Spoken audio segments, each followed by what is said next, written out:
Okay, I am going to attempt to demonstrate our new microwave spice rack. This used to be a built-in microwave, and I took away all the metal grills and things that took up so much space, and we have a lot more space. I built a shelf in front of it that gives you enough room to set a cup or a bowl of soup down. And here, in the area that was blank, I now have a pull-out spice rack. And on this side is a swing-out spice rack, which you can see. You can access what's back on this rack. But even better, it's not really a one-handed job.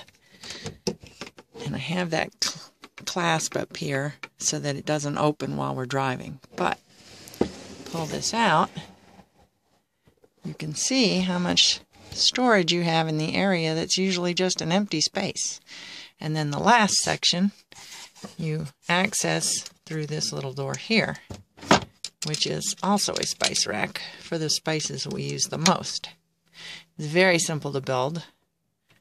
If you would like me to make a tutorial, let me know. I will be glad to put some pictures up.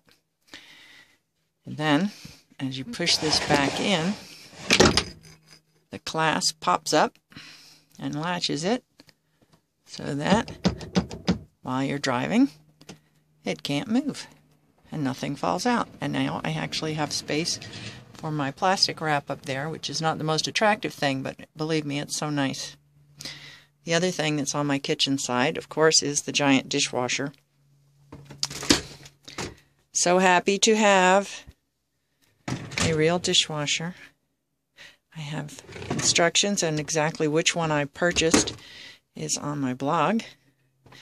When I installed it, I took out the gas stove, which I was never fond of and we never used. We either cook, if we cook with gas, we cook outside, and if we don't cook with gas, we don't need the gas stove. So I now have gained, this is not organized at all, but a 2-foot square drawer. And it's about 4 inches deep. So I have a lot of new storage. And under, just so I don't lose the countertop that I had, I have a very secure pull-out counter that more than makes up for the space I would have lost from the existing stove that you couldn't use as a counter anyway. And then I have 2 wooden cutting boards that I made that make a little more space over here. I would have made them bigger if I had a bigger board, but that's the board I had. So there you are. This is my kitchen in my tiny camper. And in case you're curious how I store dishes, I have dishes, tons of dishes, and I have found that nothing breaks when I travel this way, and if I lay the glasses down on top of each other, including wine glasses, nothing breaks, nothing moves. And thank you for visiting my little camper.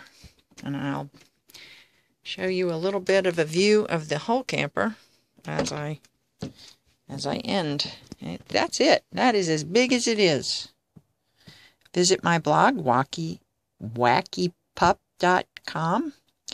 and I have tutorials and lots of ideas, and I would love to hear from you and any ideas you may have.